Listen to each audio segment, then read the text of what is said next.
Hello, welcome.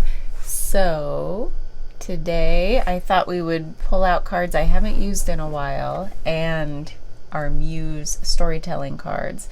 And we're just going to pull a few things together and then see what happens in the middle of those things. That makes sense? Am I vague enough?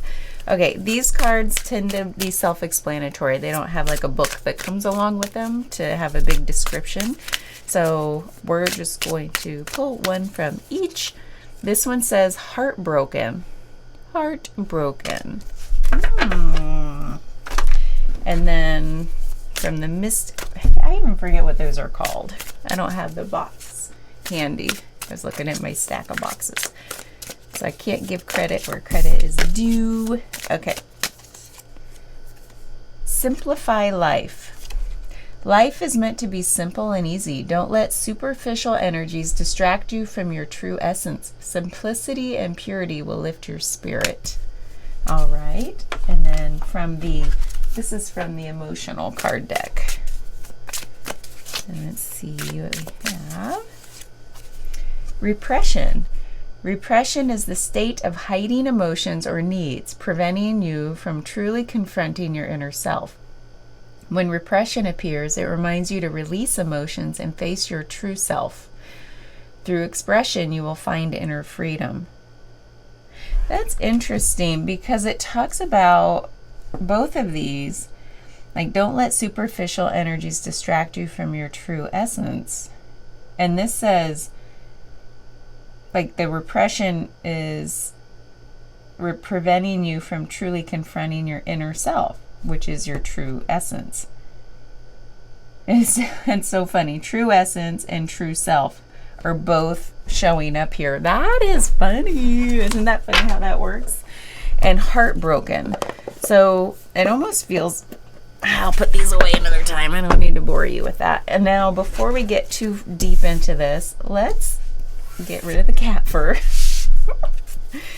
and see what imagery comes up that helps us like feel into this even more and see where do you feel it in your life, in your situation right now, where these themes are coming up. And then what can we learn about it? Tapping into our own intuitions. Okay. Oh, weird. This is like a few characters are hanging by vines on this really windy bridge. It's like hanging in the balance from going from one side, like one place to another. I think the bridge metaphor is pretty interesting. And then let's get a couple other images, symbolism, etc. What is this? I haven't seen this one either. Okay, this is a table with a plant, and on top of the plant is a locked chest with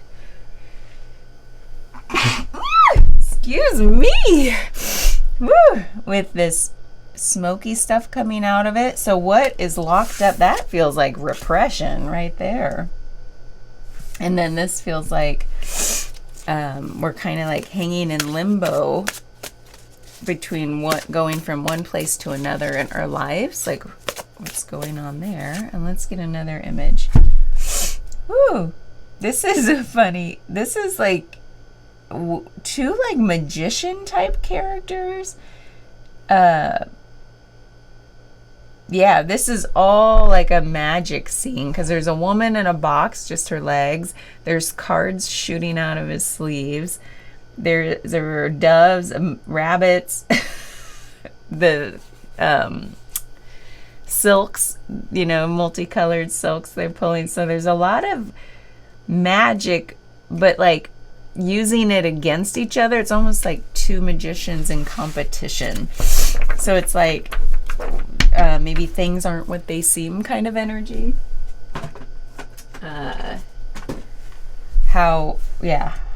And how that feels a little chaotic when things aren't kind of what they seem. So what are you getting from all of this? Like in your life, what's coming up for you and your intuition? So I'm going to reread these. Life is meant to be simple and easy. Don't let superficial energies distract you from your true essence. Simplicity and purity will lift your spirit. This almost feels like, because a magician isn't really displaying their true essence, are they? It's like, look over here, the power of misdirection, right? So where are you using that in your life? Like, don't look too closely. Here, look over here. Where it's like we put on that maybe happy face or the facade versus really showing who we really are with each other. And why don't we? I feel like there's so many reasons that we don't. But then I have a lot to say about that. And then repression is the state of hiding emotions or needs, preventing you from truly confronting your inner self. When repression appears, it reminds you to release emotions and face your true self. Through expression, you will find inner freedom. So it feels like we've locked away our true self. We're using the power of misdirection with each other, or wherever you're seeing that in your life. It does lead to this state maybe of heartbrokenness, where it's like we're not really saying what our heart's desires are, and therefore those can't be fulfilled if we're not sharing them, especially with ourselves. And we're kind of hanging in the balance. So I love tying all of these meanings together. So what we're going to do is set this aside for now. Let's make these visible so we can anchor back to them. And let's pull a few cards. What I want to do is pull, I'm going to use these guys because they're fun and they're, it's like, do you ever have something you really like to touch? That's these cards for me. They're so slippery and fun, and they're cats. And I'm sorry, that was probably really loud. So I just have to say, I was thinking about repressed material yesterday, and so maybe that's why it's coming up today, who knows. But where this idea of, and I talked about it in the last reading, shadow work is just examining the unexamined, right? Well, what needs to be examined? Well, the stuff we've repressed. Why have we repressed it? Usually out of fear, but also out of protection. And I feel like everything is so interrelated that it's like, fear of so many different things, right? We've talked about some of the biggest fears in a different video. Fear of humiliation, fear of intimacy leads to that. Fear of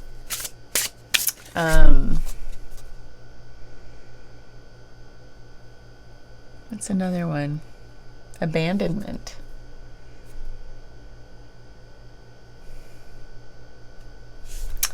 Fear of, God, those are the big ones. I'm sure there are others. Fear of helplessness. Yeah, I think those were the big four we talked about. Fear of intimacy, fear of humiliation, fear of abandonment, fear of helplessness. And I feel like those come in with this, we kind of keep those things repressed a little bit, don't we? Where do you feel like, how do you feel like we can work on that stuff? That's what I'm always wondering about, is how to get at it. Because life is meant to be simple, and those, whatever we repress, makes it feel like, oh man, we've layered so much stuff on top of this fear that it kind of feels like life gets complicated and chaotic, and then it's all like, look over here, let's distract from all that. It feels like we're never truly making progress, like moving to the other shore. We're always kind of in this limbo period, keeping things repressed and locked up. So let's see what messages the tarot has for us about all of that stuff, because that's a big topic. Let's get specific. We have the 10 of Wands crossed by the 2 of Cups. I'm going to pull one from the bottom of the deck. and we have the Ace of Cups. So the Ace of Cups is this, it's like this deep, deep desire to just like let it all spill out. Like, blah. It's like when you keep something, a lid on something so tight, you keep it so locked up, so repressed. Don't you feel like the equal opposite energy is what we deeply desire, which would just be this like whoosh. And that's what the Ace of Cups is, literally in the imagery too. Usually there's this overflowing, and heart energy is cups, water, flow, emotion, like all of like heart based energy. So that's what we're dealing with here, because heartbroken means like something, we feel wounded in this area, like in the emotional space. Why do we feel wounded? And it might be because we have some of that repressed material. So then the Ten of Wands crossed by the Two of Cups. So the Ten of Wands is like this heavy burdening kind of energy. But it's like the end of that journey, where it's like we just sometimes keep carrying the heavy load, even when it's been time to set it down for so long. Like, it's, why do we keep carrying the heavy load? Why do we keep repressing? Why do we keep distracting? Because it just feels like so heavy and exhausting. The Two of Cups energy is one of coming into connection. It's like two hearts coming together. So this feels like we're almost, there's something here about, well, this could be a relationship for you, that's for you to know, but this feels like we keep repeating the cycle of, like, in relationship with ourselves and others, this feeling of, don't look at the real me, the stuff I'm repressing because it's scary, and there could be a shame element there, right? When there's fear and we repress stuff, there can be a lot of shame around it. So it's like, look over here, look at the nice version of me. And it's like what we deeply desire is for somebody to see the real version and to like say it's okay to be messy. It's okay to have a little chaos. Right? Because that's the real us, is like we're in the muck working through it, and we just want our heart to like just burst open and spill out and say, this is the real me. Love me and all my mess. Because that's who we are. We're humans. We can't, like, we're messy. Isn't it kind of like not real to be too polished, to be too, like, aren't we past that? I think about story time. So I think about decades. Like, what was a decade? How would you sum up a decade, right? Like the 80s, the 90s, the 2000s, 2010s. Obviously, that's colored by what we were going through, each of us, in those decades. We all might have different answers. And yet, there's sort of like this feeling about a decade that a lot of us can tap into, and it probably has to do with culture. Like, what was the music prominent in those days? What movies were big? What movie stars? Like, what in our culture that we all can see was big at the time? Or what was like the ethos kind of like dominating the decade? You know, like, just on social media, in the regular media, and in art, music, whatever. Why am I on that topic? How do we get there? I don't know why I started talking about decades. Maybe it'll come back. Maybe it'll come back. Maybe not. Maybe it was like phases of life that we've gone through. Because, oh yeah, we were talking about, like, haven't we gotten past that? Like, the too pristine, perfect look. Like on social media, you know, all the influencers and the perfect lives. It's like, now I think about trends. I think of trends in general, like how are like big picture type cycles. I don't know. I've always thought that way, just like, And when I think about social media and like, now we went, I was thinking about this today. That's so funny. We were, I was all in like the internet boom phase, right? I was early 20s.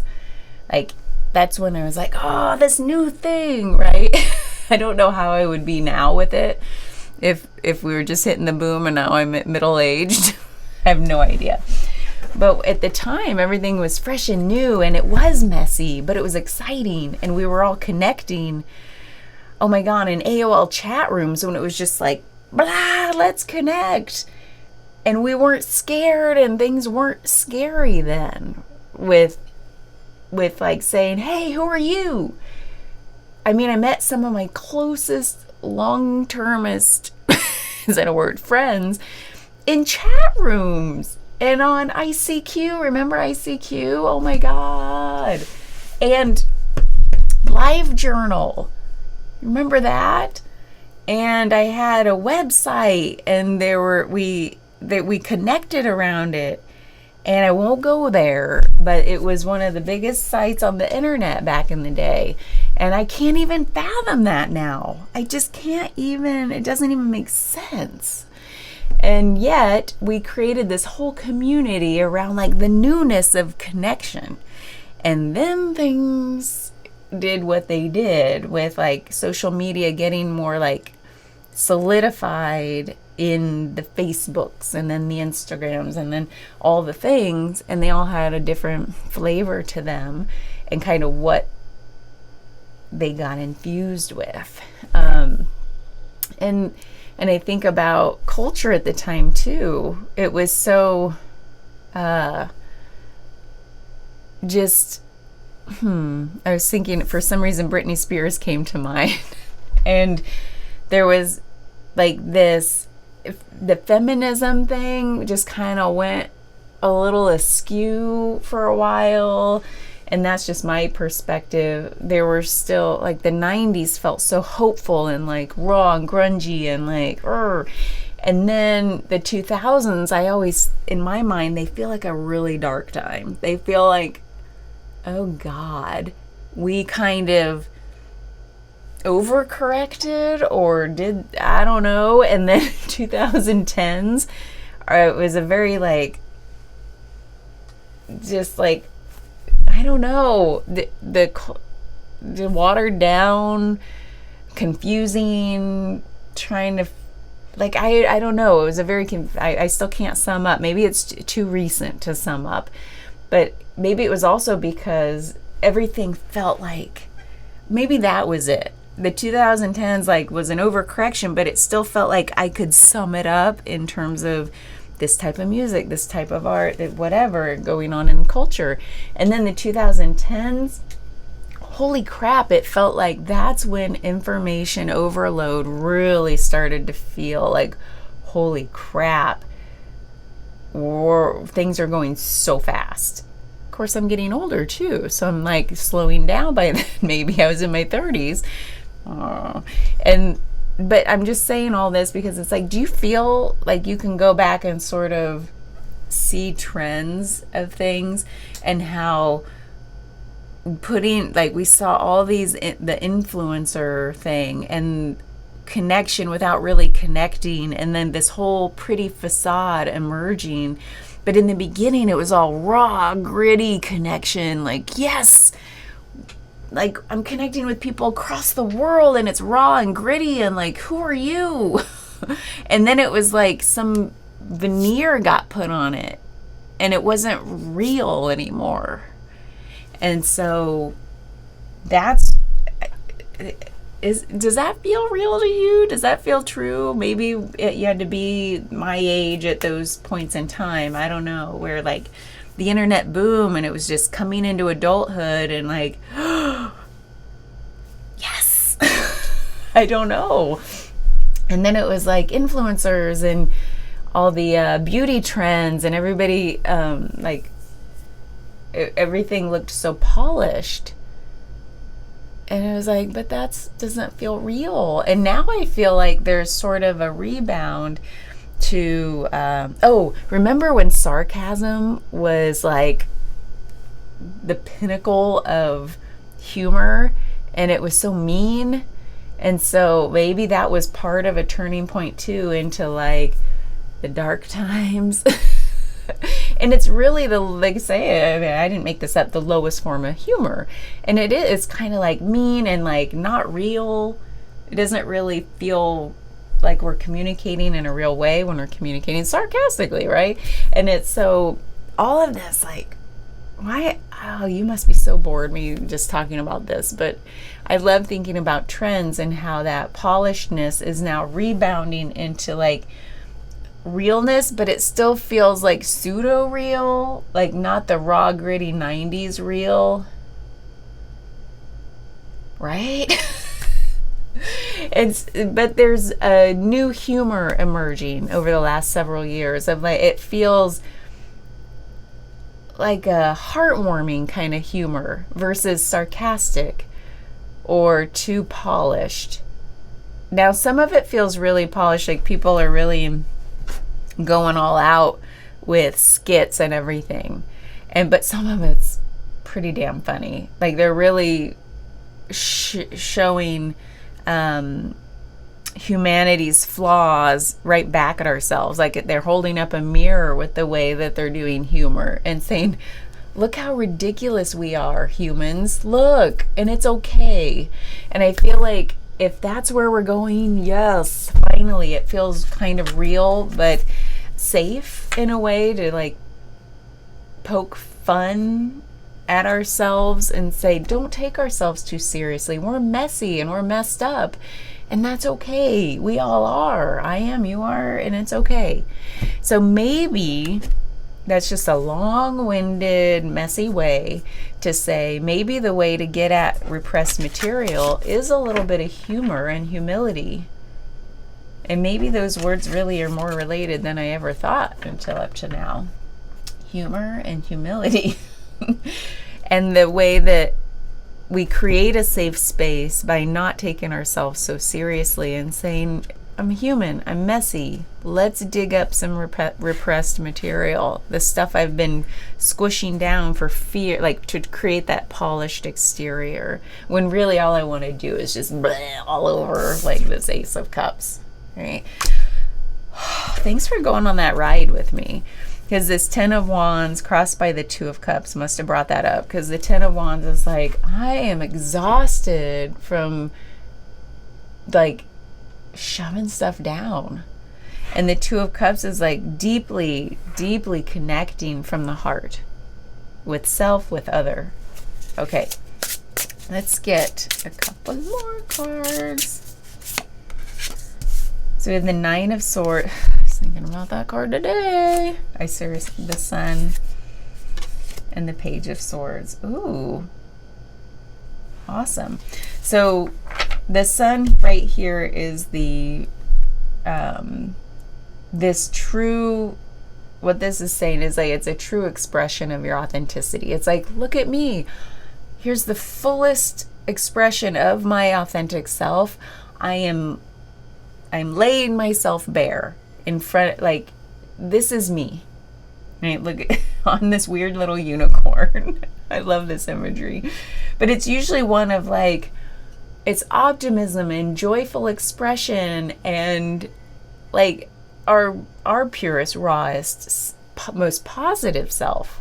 Not positive as in the facade self, the veneer. This is the raw, I have laid down all of my wands, that heavy burden, and said, look, I'm young again, I'm free, I'm youthful, I'm joyful. There's a lightness of being emerging.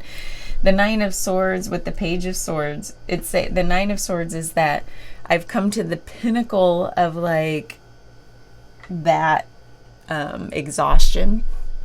They're literally in bed with their paws over their eyes. The ultimate exhaustion from that journey. I'm over it. I'm done. It's like, do you feel like you've hit that in 2025 especially? Like, can we just all be done with that facade, that those years of repression, the years of heartbreak, the years of hanging in limbo, not like spinning our wheels and not really getting anywhere, the years of keeping everything locked up because we don't want to show how messy we are? Do you feel like we're done with that finally as we go through this decade? This decade, I feel like, oh my God, I don't even know. You know how you can't really process something until it's well behind you? I don't know when we'll be able to process this decade, but it feels like a lot. And it's hard I think it would be even hard to sum it up with like, what even is culture? What music is there? That's where I feel like information overload just went off the deep end. I opened Spotify and I'm like, was there always this much music? I don't even know how to direct myself to like, what am I in the mood for? There's like a bazillion genres / subgenres / subgenres. I can't even say the words, where I'm like, what is, I love hearing the kids talk about all of the subgenres, because remember when we were kids, like my age group, and it was like we had punk, grunge, country, rock, the oldies. I don't know. I feel like there were 5 categories.